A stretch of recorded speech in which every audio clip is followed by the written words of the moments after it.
Et oui, ma mémoire fout le camp, mes jambes me portent mal, mon caractère s'aigrit. Ma vue déconne. Mes veines et mes artères charrient un sang alourdi de graisse, qui ralentit peu à peu toutes mes fonctions vitales. L'hypertension, le diabète, le cholestérol sont à l'affût. Et pourtant je suis là, à la fois enthousiaste, vulnérable et heureux.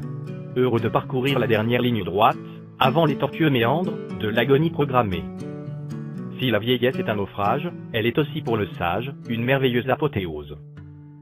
Certes, la vieillesse peut être considérée comme un naufrage pour notre vieux corps périssable, mais jamais pour notre esprit, qui, à l'instant même de se déconnecter, de s'éteindre, de se dissoudre à jamais, projette en nous, et autour de nous, les dernières fulgurances, les dernières harmonies, les derniers enchantements d'une symphonie qui s'achève. La vieillesse, amis vieillards, mes frères du noble et dernier âge, la vieillesse est un immense et somptueux privilège, un trésor inestimable, une période grave et riche que la nature nous confie, et dont le destin nous gratifie.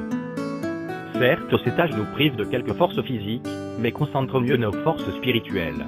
Nous n'avons plus à nous battre pour faire fortune, nous pouvons jouir sans remords de notre pauvreté pleine de dignité, ou de l'indécente fortune matérielle que nous avons accumulée. Vieillards, nous sommes porteurs de toute l'expérience de l'espèce, les conservateurs de sa mémoire, les garants de son avenir. Si la jeunesse représente l'élan, l'aventure, la passion, la vieillesse et l'accomplissement, le havre, le capital et la cible. Soyons fiers d'être âgés, d'être vieux, de bons vieux, de terribles vieux. Soyons de fermer incontournables obstacles à la connerie, à la débandade, et à la déchéance humaine. Nous sommes la mémoire vivante du monde et de l'espèce.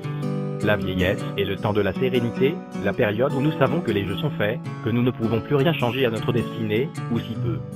Cela n'empêche pas que chacun de nous doive, s'il le peut, s'il le veut, concourir à créer plus d'amour, davantage de beauté, d'enthousiasme et de bonheur autour de lui. C'est même pour beaucoup d'entre nous une nécessité, un devoir, une raison de vivre. Vieillard, mon ami, mon frère, souviens-toi que, jusqu'à l'ultime souffle de ton existence, tu peux tout. Tu peux changer le monde. Tu peux le transformer par ton enthousiasme créateur, ou le décourager par tes plaintes et tes jérémiades.